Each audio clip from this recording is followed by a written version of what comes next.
C++ бүгінгі күнге дейін кеңінен қолданылып келе жатқан бағдарламалау тілінің бірі. Енді тікелей машинаға кодына компиляцияланғандықтан басқа Python, Java сияқты тілдерге қарағанда әлдеқайда жылдам жұмыс жасайтын тіл, яғни уақыттан үлкен артықшылық береді.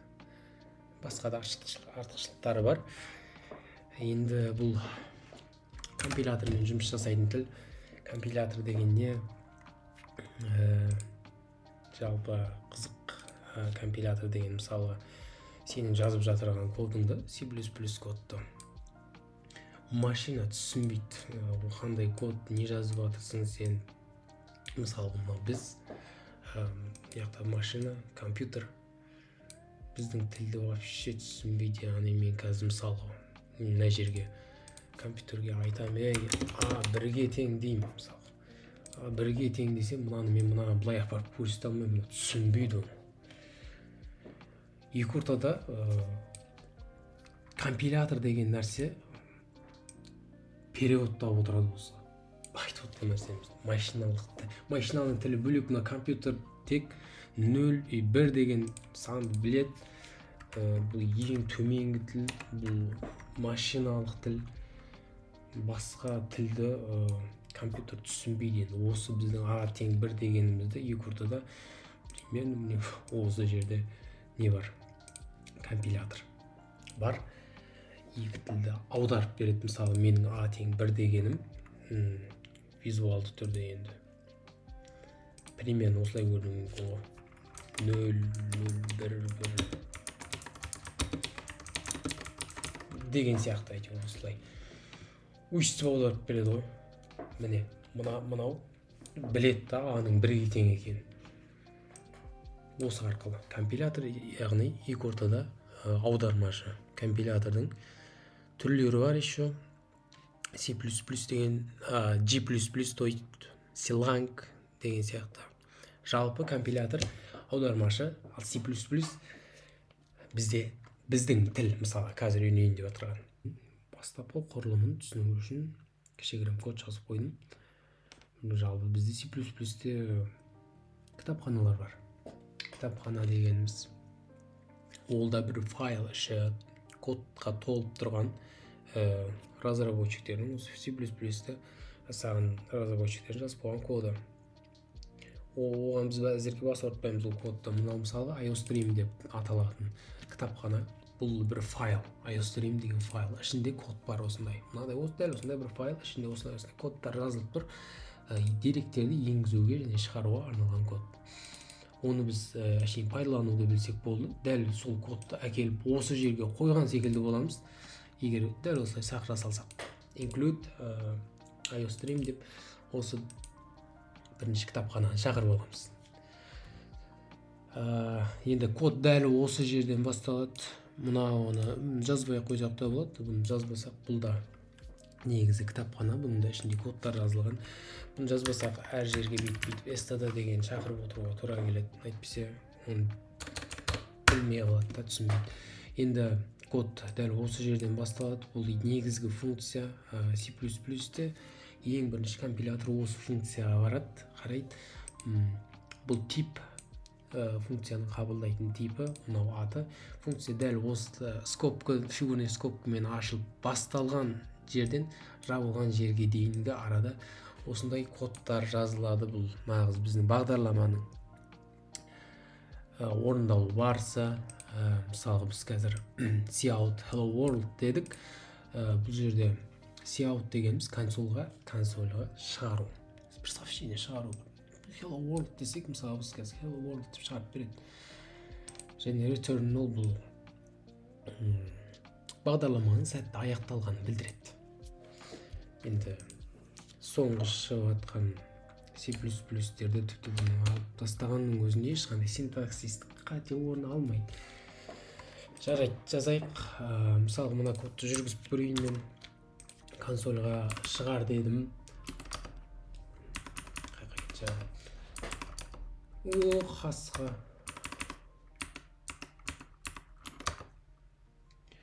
Консольға шығар дедім. Міне бізде бағдарлама осы жерден басталды. дәл осындай нәтиже шықты.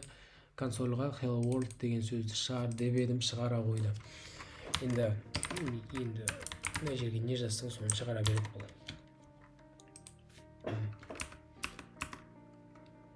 Не жазсаң соны шығарады.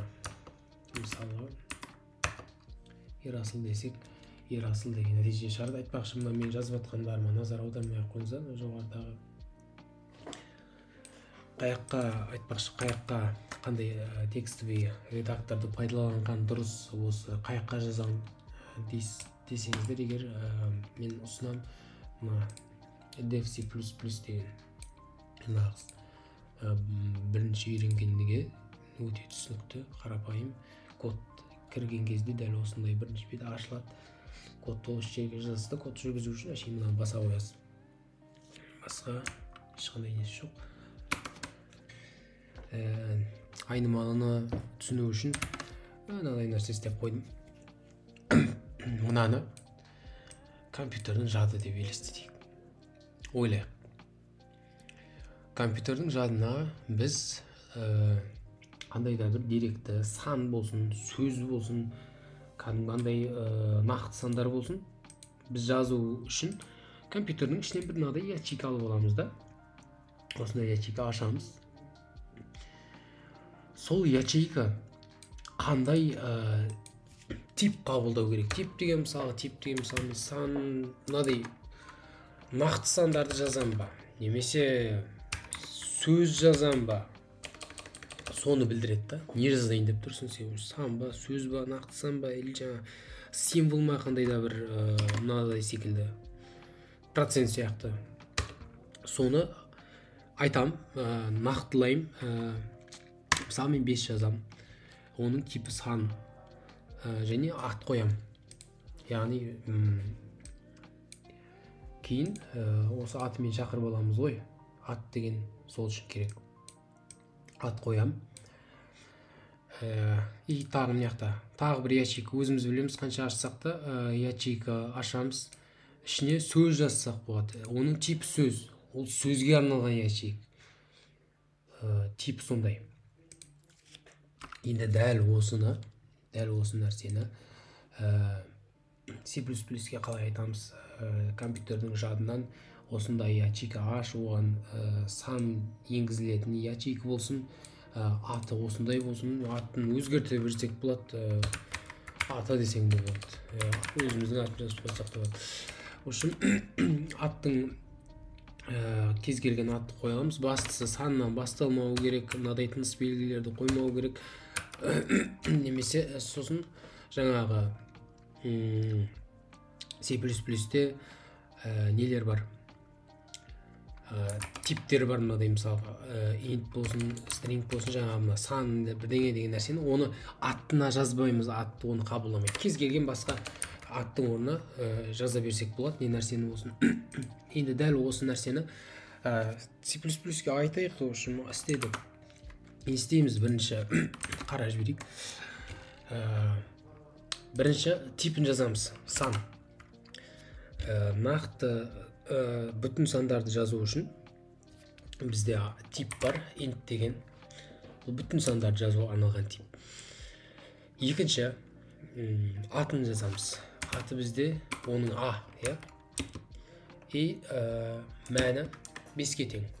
Міндетті түрде, сосын нүктені ұмытпаймыз. Бұл тастап кетсек синтаксистік қате. Екінші сөз дейді.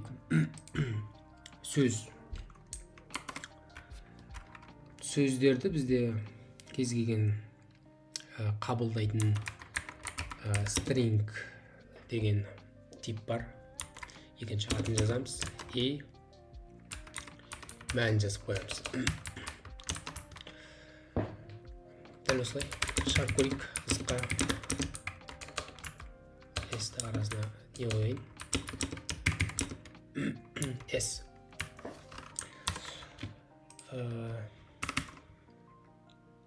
Кеттік.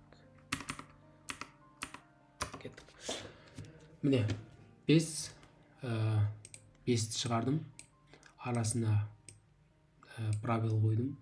Міне. И S шығардым. S-тің мәні hello. Міне осылай аттары осы үшін керек бізге.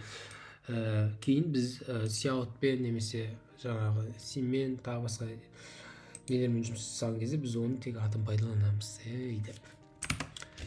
Аты сол үшін керек.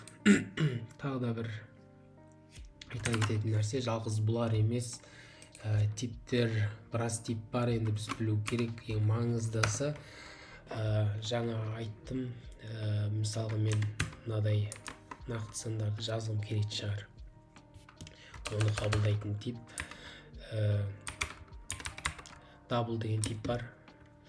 Онда бір ат берейік, d дей салайық. Мынадай санды бере аламыз. Тағы мысалы мен символдар, мынадай символ, решетка, немесе 4 бола ма, ол енді бір-ақ нәрсе ғой. 4 немесе символ, мынадай ол әріп бола ма? Әріп. Сөз емес, әріп. Тек бір символ, тек бір сан. Нағыз сондайларды char мен деген типпен жүзеге асыра аламыз. Өзіміз білеміз, жақшаның ішіне, ненің ішіне, то есть тырнақшаның ішіне жазылады. 5 десек, десем, доллардың символын беріп қойсақ болады. Тағы не қалды? Әзірге осылар. Бұл қабылдайды, тек true'ды қабылдайды, және false деген екі ақ мәнді қабылдайды. Олар не үшін керек, енді айтам.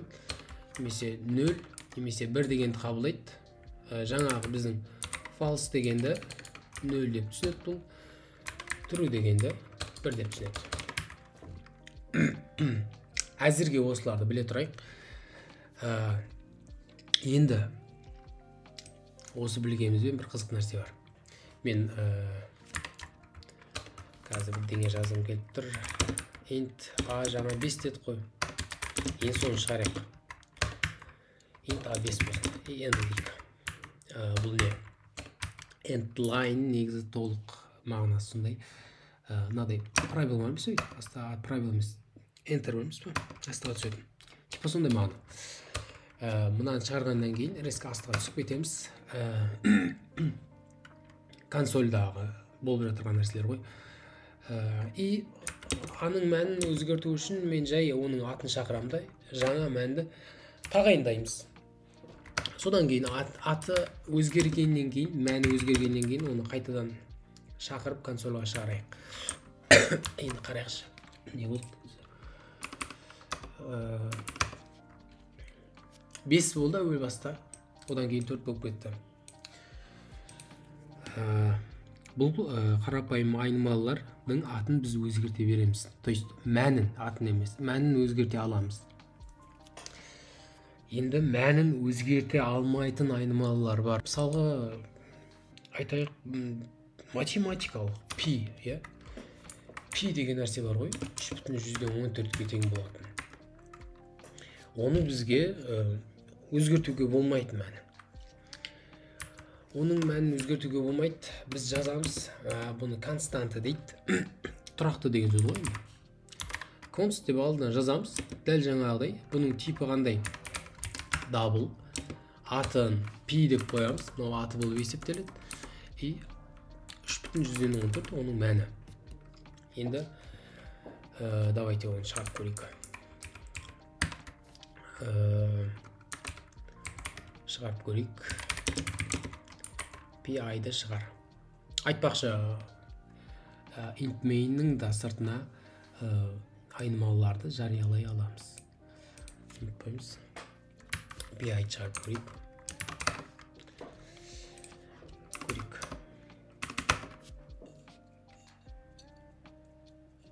3,14. Енді қызық. 3,14-тің мәнін өзгерткім келіп тұр, өзгерте аламыз ба?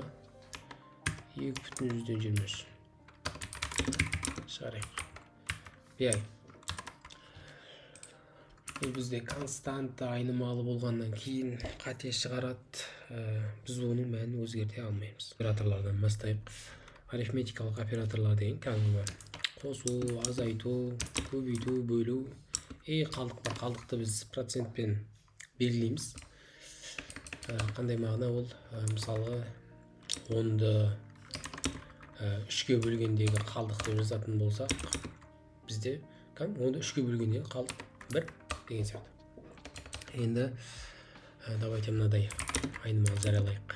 А 10-ға тең болсын, Б 3-ке тең болсын. И шығарайық. Мынаны шығарайық. Мынадай сообщение шығарамыз бойынша А плюс Б тең болады деген сообщениені шығарамыз да, и А плюс Б шығарамыз.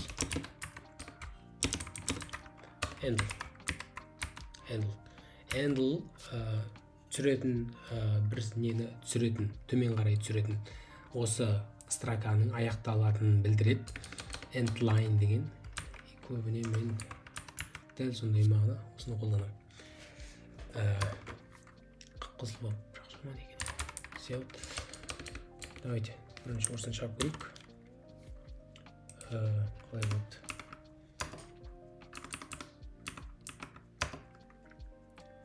Міне. Бізде А 10-ға тең еді, Б 3-ке тең еді, А қосылған Б 13. Енді қалған операторларға да дәл осылай істейміз. Қосу, азайту, көбейту, бөлу, и қалдық бар.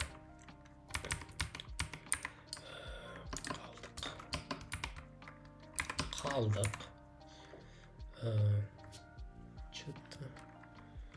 Бөлу, көбейту, азайту.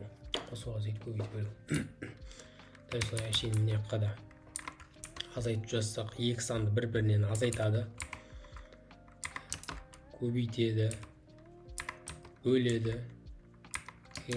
қалдық кетеді мына жерде.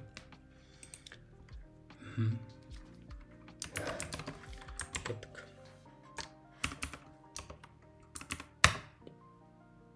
Салыстыру операторлар дегеніміз не? Аты айтып тұр. Үлкен, не тең, кіші деген нәрселер. Давайте түсінікті болу үшін А мысалы 10-ға тең дейік, Б 20-ға тең дейік. Осылай жақсы түрмен жаза берсек болады. Енді олар тағы С бірдеңе. Давайте айтайық. Шығар. Консольға шығар бұна нәрсені. Бірдеңе айтайық. Қазір А үлкен Б-дан дейік. А үлкен Б-дан деп жазайық. Мен не жаздым? Мына жерде А үлкен Б-дан деген өтірік әңгімені айтып тұр мынау. Дәл осы әңгіме егер мен айтып тұрған әңгіме рас болса, ол кезде консольға 1 шығарады. Дәл осы оператор 1 шығарады. Егер жалған болса 0 шығарады. Қазір тексеріп берейік, не шығарады? 0 шығарды, я. А үлкен Б-дан деп тұр, негізі үстінде мәндері жазылып тұр. А негізі 10, Б кіші, негізі А кіші Б-дан. Сол сияқты тағы. А үлкен Б-дан десең, мынау рас әңгіме. Бұл жолы ол 1 шығарады. Үстіндегі өтірікке 0 шығарды. Астындағы 1 шығарды. Енді тағы астына тағы бірдеңе жазайық. Екеуі тең ба деген әңгімені айтамыз қазір. 2 тең қоямыз. Бұл екеуін тең болса true қайтаратын оператор. Яғни екеуі тең ба деген мағына. Екеуі тең болса true қайтарады. Негізі екеуі тең емес. Дәл осыған қарама қарсы. Тең емес болса.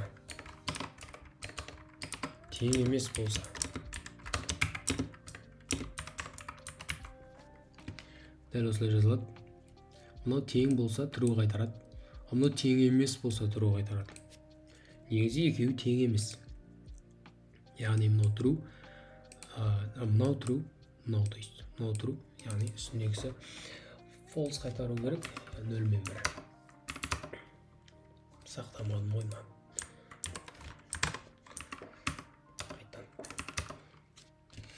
Так, үстіндегі өтірік, мынаған өтірік дейді, я мынау мен 0 мен 1-міз жаңағы.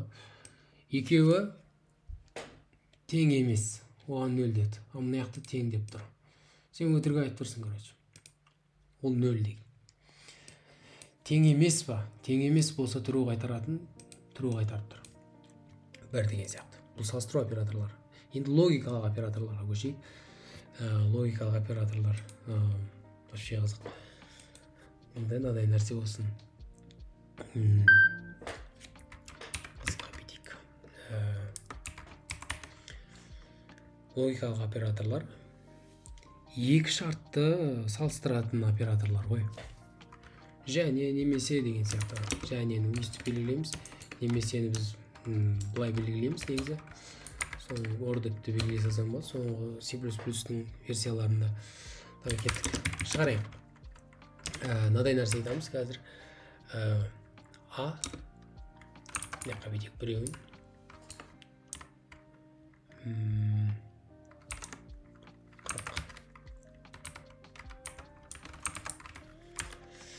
А үлкен болса 0-ден және Б үлкен 0-ден. Не жаздым? Бізде және деген екі не тұр ғой, салыстыру операторы. Біреуі А 0-ден үлкен дейді. Екіншісі 0 дейікші. Б 0-ден үлкен дейік. Біреуі А 0-ден үлкен дейді. Біреуі Б 0-ден үлкен дейді. Мұна біреуі өтірік айтып, біреуі рас айтып тұр да, біреуі өтірік айтып тұр. Енді екеуінің ортасында тұрған мына белгі және дейді негізі. Екі салыстыру операторын екі жағдайда да, мысалы, екеуі де ақиқат нәрсені айтып тұрса, ол кезде ол true қайтарады, яғни бірі қайтарады. Қандай да, мысалы, біреуі какой-то біреуі жалған ақпарат айтып тұрса, ол кезде false қайтарады. Енді қазір біреуі рас айтып, біреуі өтірік айтып тұр. Ол кезде бізде бұл false қайтару керек. 0 қайтарады. Давайте енді немесе деген нәрсе бар. 0-ден үлкен болса, немесе Б 0-ден үлкен болса.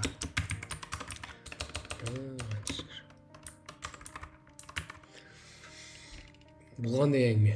Ортасында тұрған мына белгі немесе дейді, мынау және, немесе, мына негізі, мына енді сөзбен жазып тұрса да болады. Соңғы версияларында бірақ қателеспесем 11-ден бастап, 11-ші версиядан бастап осылай. Бірінші қалай белгілеп қойдырайыншы. Мынау хотя бы біреуі ақиқат болса деген әңгіме ғой. Екеуінің біреуі хотя бы ақиқат болса, болды ақиқат бола берсін. Мына жерде А-ның 0-ден үлкен екені ақиқат, Б бірақ өтірік.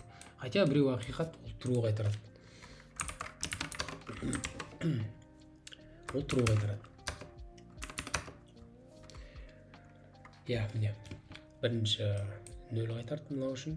Мынау хотя біреуі ақиқат еді, оған 1 қайтарды. Енді тағы бір қызық логикалық оператор бар. Мысалы мен жазайын. 0-ден үлкен дедім ғой. Бұл негізі ақиқат.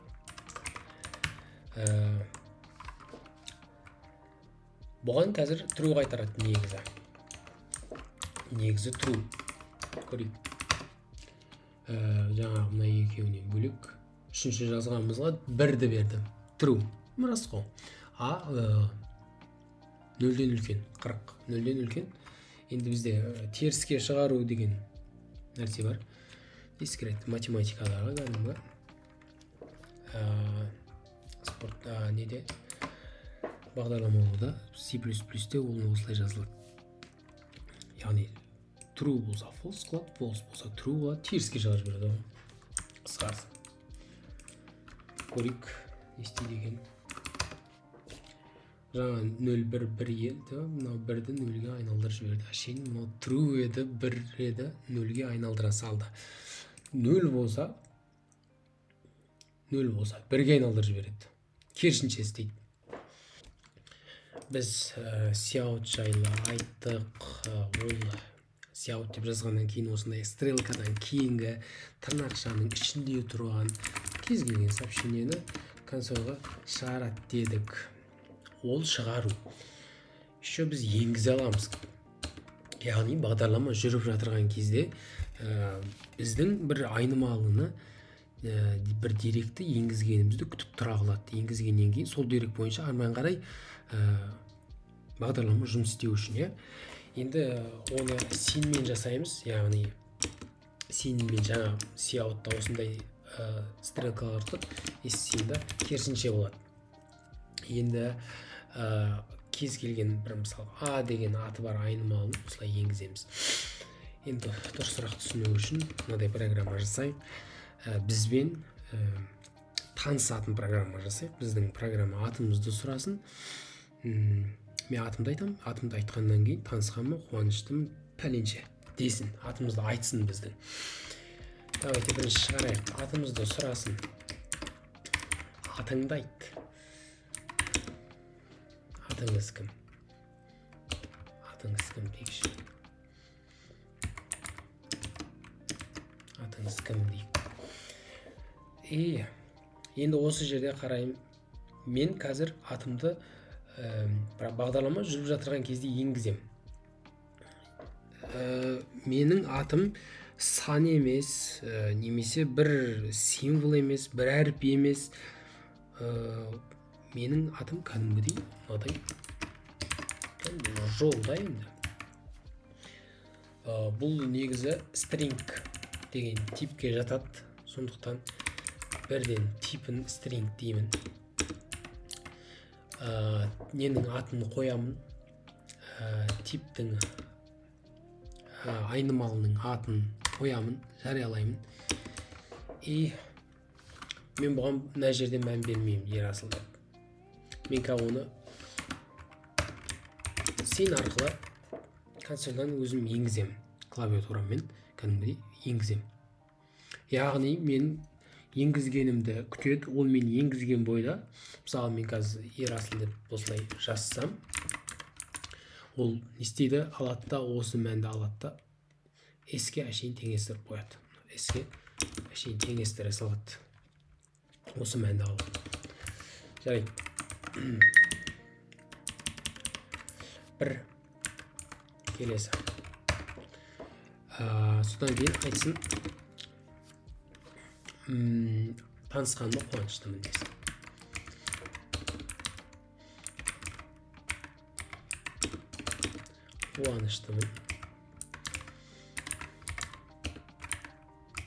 Қуаныштымын десін. Атымызды айтсын. Атымызды қалай айтады? Ол біздің атымызды сұрап алды да, мына string S деген айнымалы мына жақта жариялады.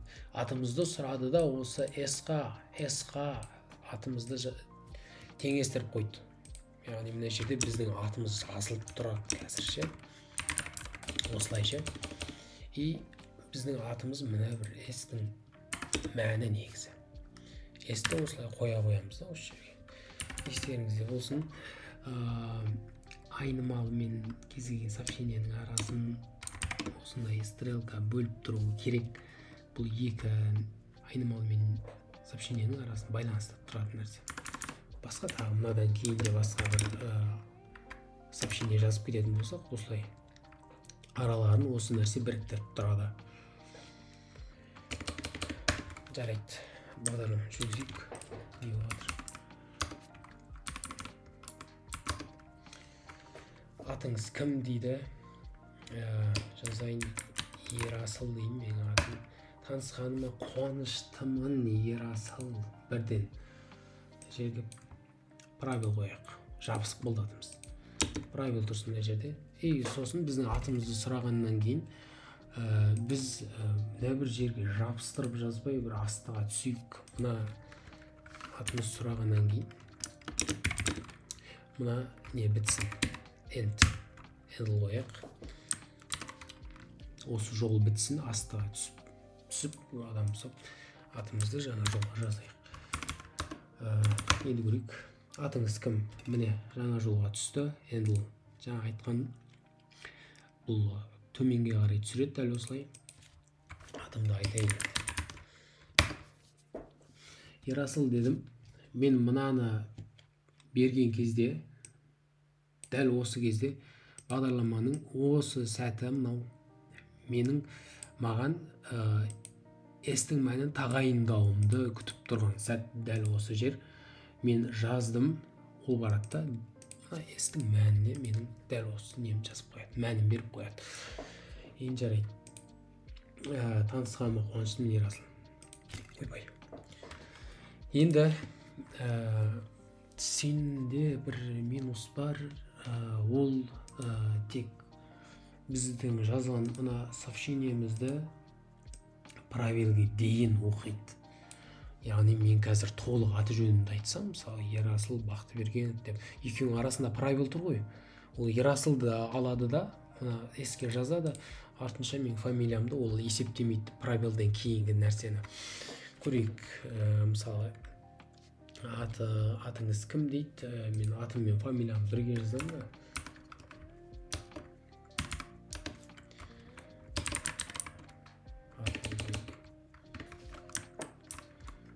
Қайттан бастайық, мен қол ұрттым болманы.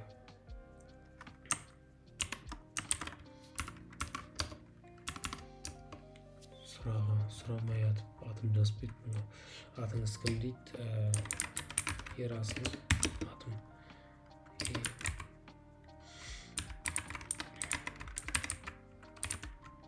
Фамилиям. Негізі логика бойынша негізі мен жазып беріп тұрмын. Мына бір правилда негізі строкаға жату керек қой, ол да бір символдың несі жоқ, бірақ ол правилге дейін оқиды, мынаны қабылдамайды, мынау қызық емес оған. Мен қазір айтам, танысқаныма қуаныштымын, Ерасыл Бақтыбергенов деп, неге айттым мен фамилиям болған. Бізде getLine деген не бар, оператор бар. Дәл осы S-ті біз фамилиямызбен қосып жазғымыз келсе, шейін айтамыз, getLine дейміз, сен деп жазамыз да, түрден кейін қай нені береміз. Біз S-ге өзіміздің аты жөнімізді жазға алтымыз. Кеттік. Мынау керек жоқ уже.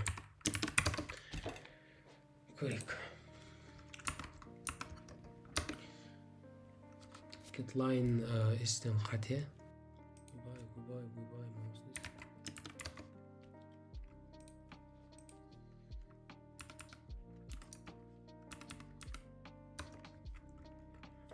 Атыңыз кім? Фамилиям бұзақшы, кешінен көшір алайын.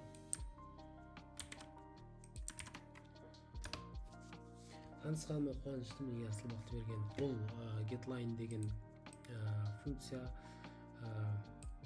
Сенді бірінші жазамыз, одан кейін айнымалыны жазамыз. Сол кезде S деген айнымалға біздің жаңағы осы сәтте мінекей жазғанымызды правилмен, егер табуляция кетсе осы жерде 4 правил мысалы, сонымен қосып жазып алып осы жерге қояды. Біз өзіміздің атымызды ғана емес, бізден давайте толық информация сұрасын, атымызды сұрасын, бойымызбен салмағымыз сұрасын. Сұрашы өтеуі білмеймін тағы.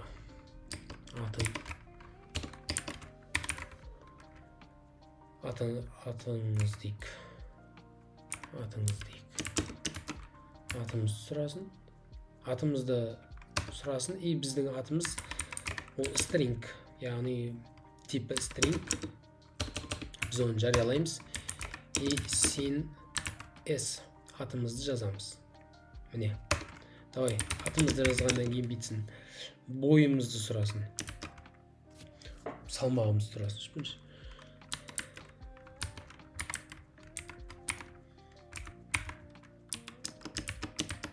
Салмағымыз. Десін. салмағымызды сұрағаннан кейін біздің салмағымыз салмақты қалай айтамыз? Оны санмен айтамыз. Салмақ бізде сан. Санның типі бізде int. Салмақ деп ат қойып қояйық. Осылай жариялаймыз. Салмақты біз енгіземіз. Салмақты енгіземіз. Тағы бірдеңе сұрасын. Давайте қандай бойымызды сұрасын. Бой бізде, мысалы, менің бойым 178 о, 8-де бірдеңе, короче. Нақты еместі, мысалы. Айтайын, мынау жай сан емес, нақты сан болғандықтан дабл дейік. Дабл болсын. Бой. Бой деп жариялап қояйық. Сұрасын біздің бойымызды.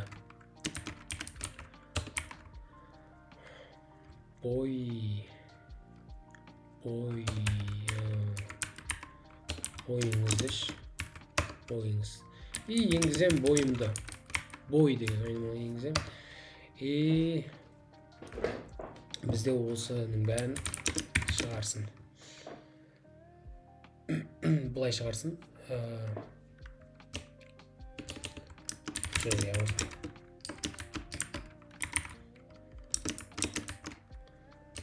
Ата дейді да, біздің атымыз шығарсын. S шығарсын. Аты деп қою керек еді онда атын. Одан кейін салмағы.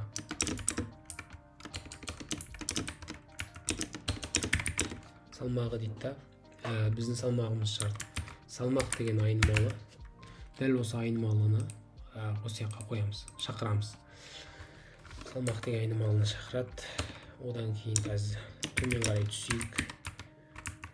Мына жерге де сондай әңгіме.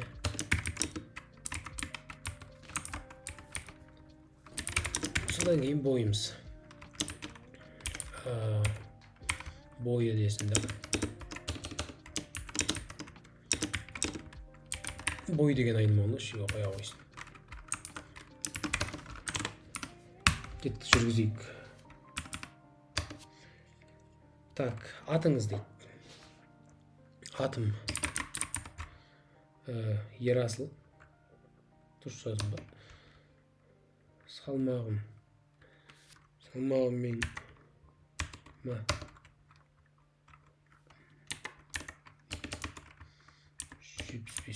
176 3 дейікші. Міне.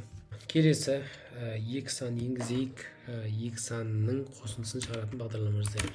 Бірінші айтсын бізге екі сан енгіз деген сообщение жіберсін.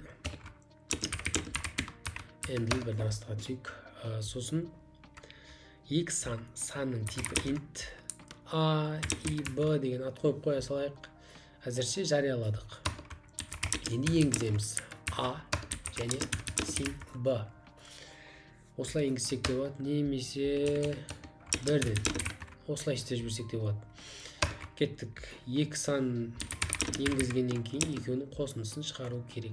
Бірінші мынадай сообщение шығарайық. Бірінші a-ны шығарсын бізге. A деген сообщениені шығарсын. Екінші қосу десін, одан кейін осындай дәл осылай. Үшінші b деп жазсын. Төртінші дұрыс қоя.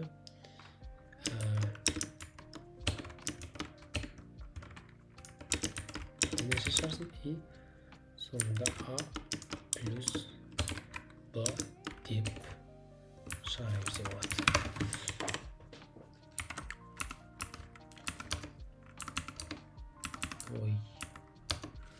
Кеттік. Екі сан енгіз. 12 қосылған 32 44 қалай жұмыс істеп тұр? Бірінші біз a деген санды енгіздік. Міне a. Одан кейін дәл осы строка екеуін байланыстырып тұр. Міне қосып жіберген артына. Арасында пробел бар, плюс пробел бәрі бірінің ішінде тұрған кәдімгі стринг ретінде тұр. 32 одан кейін 32 тұр. Одан кейін дәл сонағыдай тең тұр. А плюс Б-ның қосындысын шығарып тұр. Пайдаланушыдан туған жылын енгізіп, жасын шығар деген тапсырма бар. Мына жерде давайте туған жылын енгізіп, жасын шығар дейді. Пайдаланушыдан біз туған жылын сұрайық. И соның жасын шығарып берейік. Кеттік. Туған жылыңыз.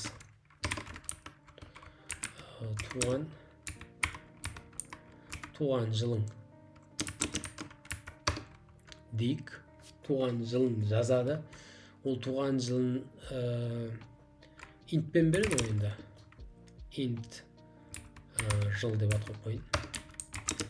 Сен жылды енгізеді ол.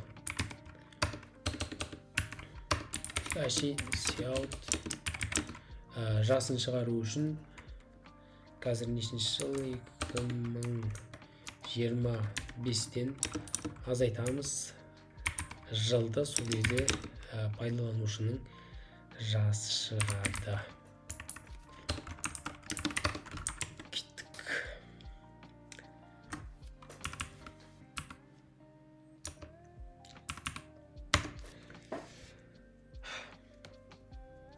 Туған жылың дейді. Десем 20-дасың дейді. Иә, дұрыс айтады.